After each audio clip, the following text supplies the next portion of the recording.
আমার ভাই এসেছে, রান্না করেছি। ভাই আর তার জাম্বু খেতে বসেছে, আমি দেখাচ্ছি আপনাদেরকে। খাও।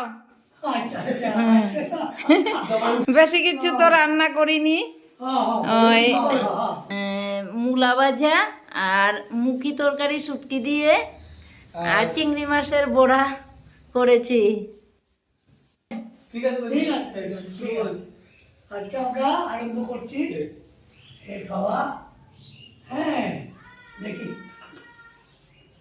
প্রথম ডাল দিয়ে শুরু করলাম। খাও।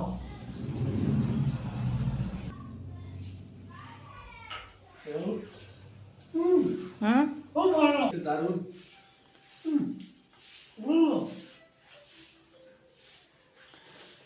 আজকের মতোই এখানে শেষ করলাম। নমস্কার।